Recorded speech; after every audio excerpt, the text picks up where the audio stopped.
Hey there, welcome back, or welcome if you're new. On this channel, we talk about everything shadow work.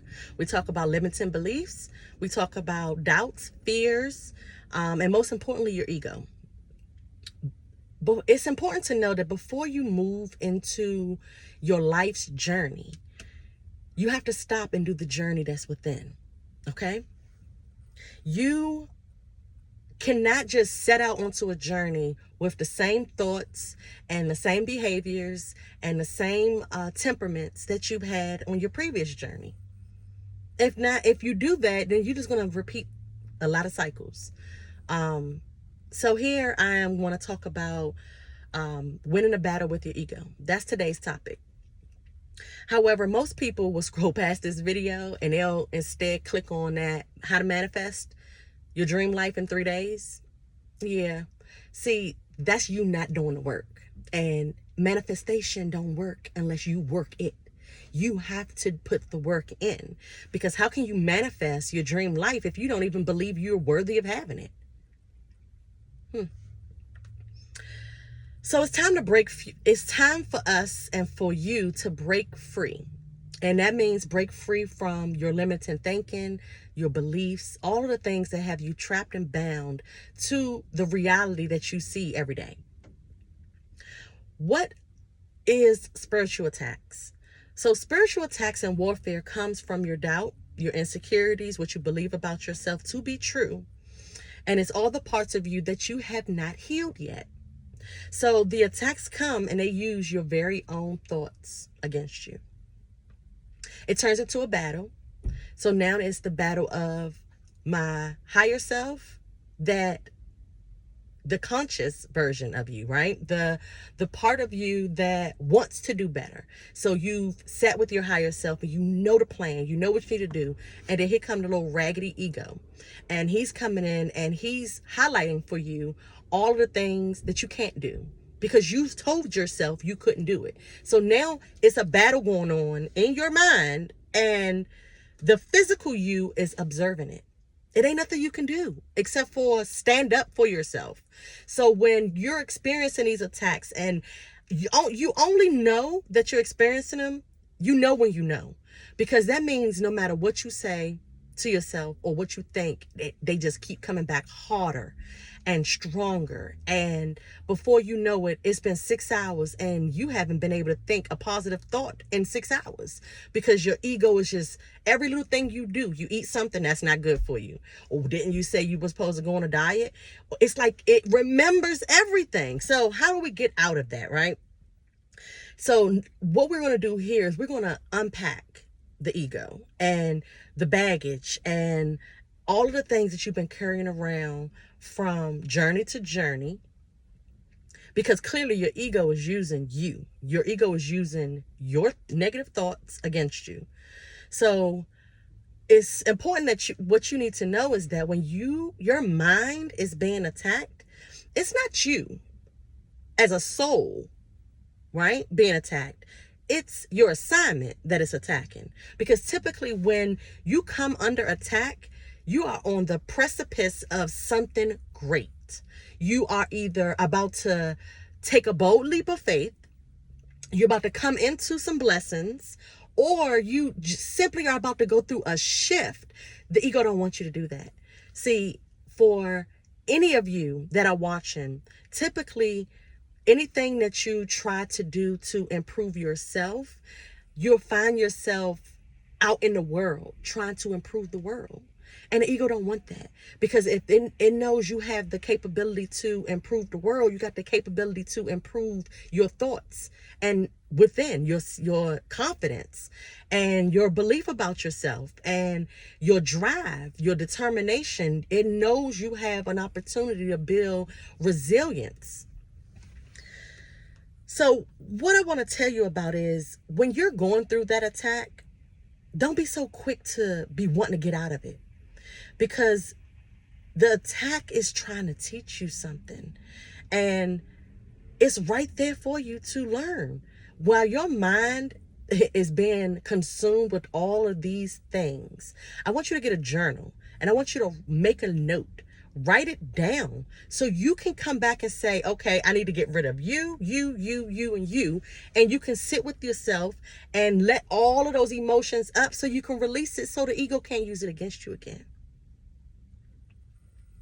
You know, it's funny because when your mind is under attack, your ability to properly respond is unavailable. It's like I read it somewhere is that when emotions are high, intelligence is low. And I really believe that when you're under attack in a way where you can't, you no matter what you try to do, you can't snap out of it, then you're responding in negativity. Somebody asks you a question, or you probably got that face on out in public, well, don't nobody talk to me face. So it comes through your pores. The spiritual attack, it that's when they say you never know what somebody is going through. So somebody shun you off or kind of be rude, you don't know what they're going through. They might be under a spiritual attack. And now it's easier that you're going through it. You can witness it. You can see it for yourself. You'll know the signs. So the ugly truth of all of this is that the attacks will make you feel lazy, lousy, weak, like you're not deserving of your dreams, like you're not deserving of your desires, as if you're unfit to have those dreams or desires. It will just chop away at all of the things that you have thought about yourself, or just thoughts that have come up that you haven't cleared. Most importantly, it will cause you to question God, because your beliefs at some point will have you in a sorry, I'm trying to cut off my windshield wipers. It will have you in a downward spiral.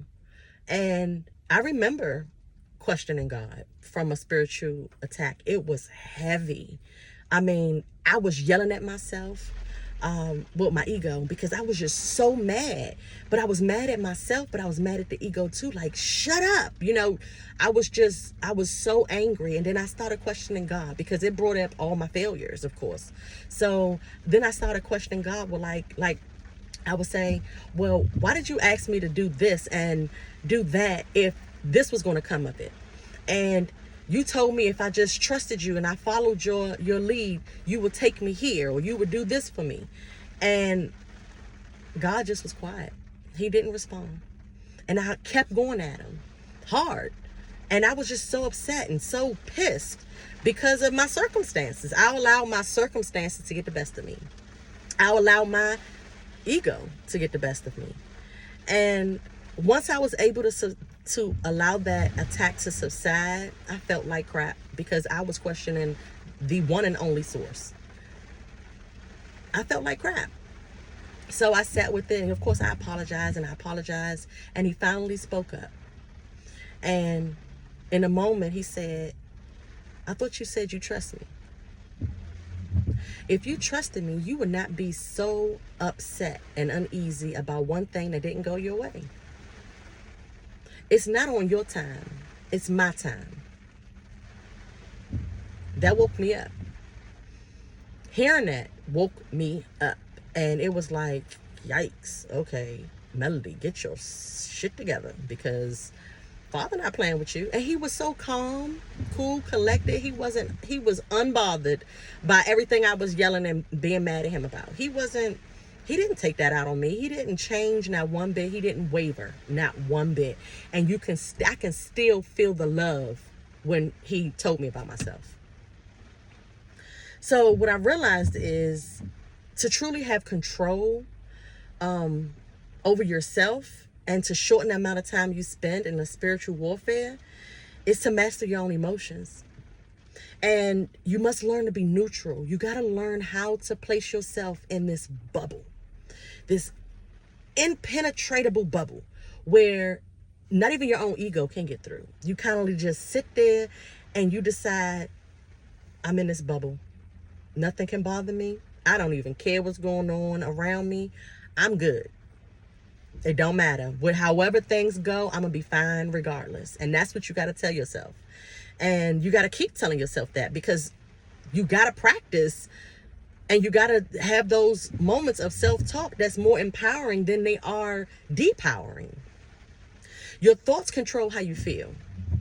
And your thoughts also control how you respond. So if you don't learn to control your thoughts, it's going to keep you in a feedback loop of all the things you continue to go through. You've already went through these things, and it's going to keep looping, and these negative cycles are going to continue until you break the cycle, until you sit with the problem is you. And you have to accept that you are the problem. You're causing this on yourself.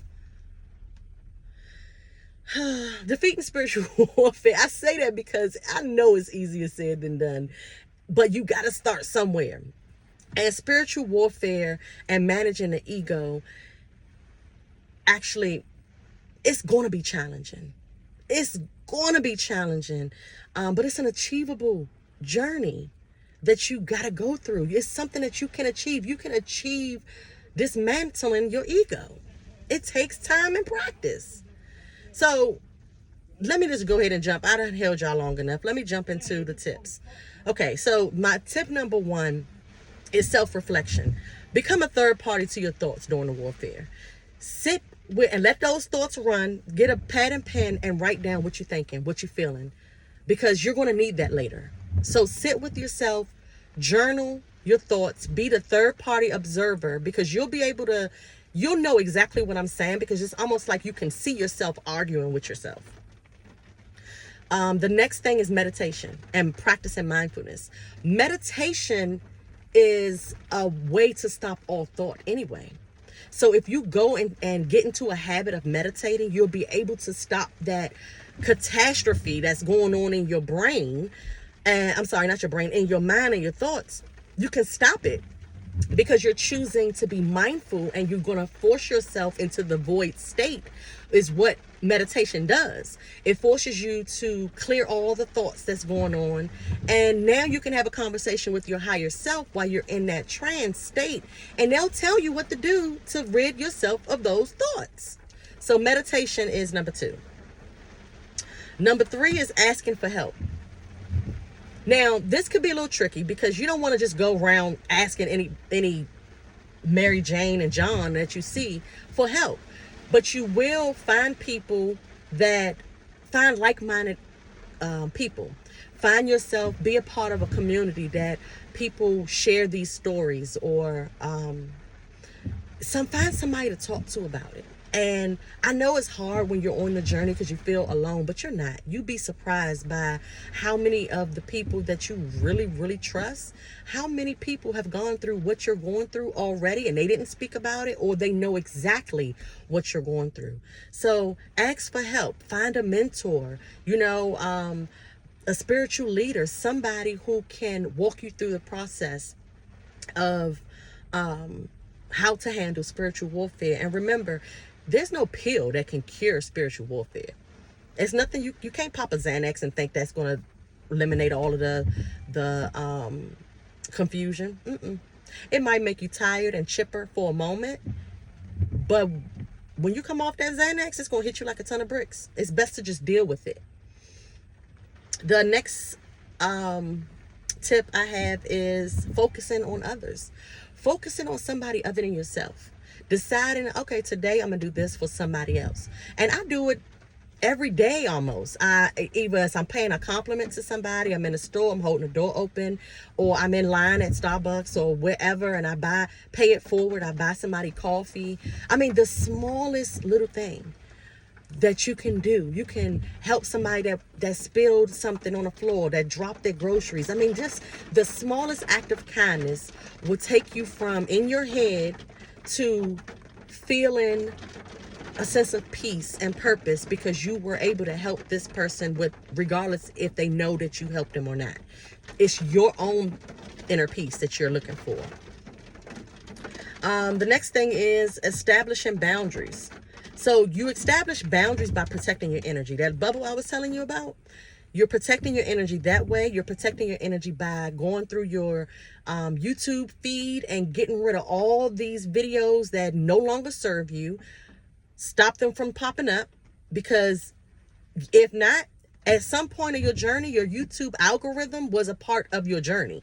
Things that you were looking into, videos that you actually started watching, they became a part of your feed, but it also became a part of your journey. Now, as you are elevating yourself, you got to find new videos to watch. You got to get into a new algorithm on YouTube so it uplifts you instead of tearing you down. Affirmations. Talk to yourself.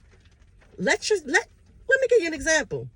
Ego running rampant. That's what I say. I'm like, listen, I don't have time for you today. You done said what you said. You felt the way you felt. Okay, thank you for bringing that to my attention. But I got this. I got it from here. See ya. Literally talking to yourself. And your ego going about his business because they know you're not listening, but you're putting up a boundary even with your ego. You just deciding, no, I'm not going to let you do this to me today. You're not going to get in my head. You're not going to get in my way. Okay.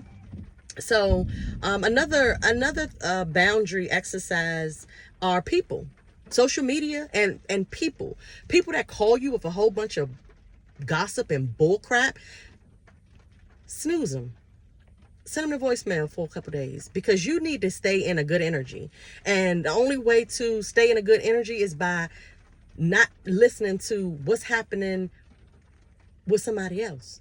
I mean, it might sound harsh, but you're on a journey of you.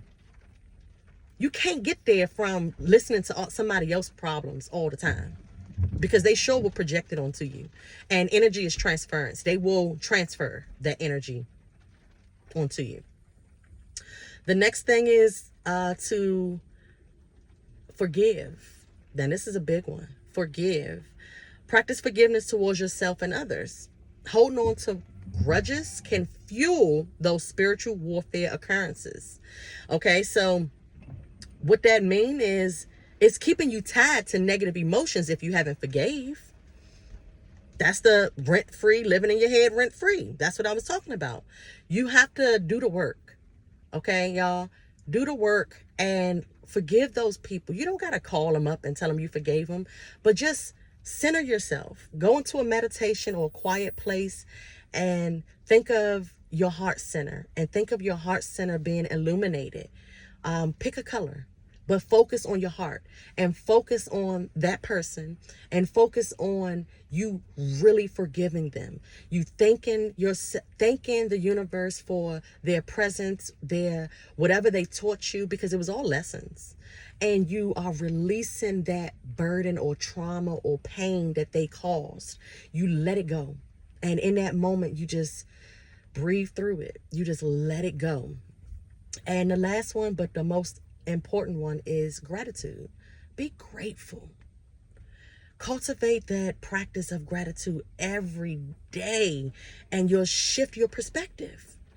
You got to recognize the things that you are thankful for, and doing so can reduce the ego driven desires. See, when you focus on having enough right now, being the person you want to be and becoming that version of yourself, all of the things that was holding you back before, it can't penetrate you. It can't touch you because you are now stepping into the version of you that you always wanted. And that version of you is unbothered. You have to get into that unbothered state. The only way to get into the unbothered state is by being grateful for whatever it is that you have, even if it's something that's coming your way. Be just grateful. Just fill yourself with gratitude. Be grateful that there are people in the world that will appreciate you and accept you for who you are and the things that you might have gone through. And the last thing I want you to know is that you're not alone. We got to stop thinking we're alone on this journey. We are not alone. And there are people like myself and other content creators that have gone through what you've been through.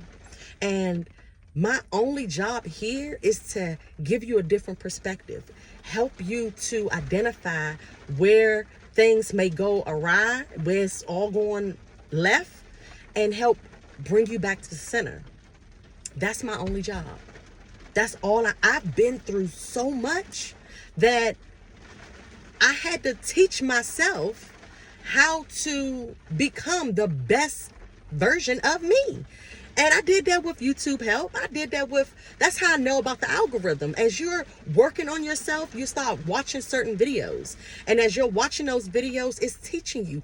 Absorb the information. Do the work that they're telling you to do. Not just watch the video.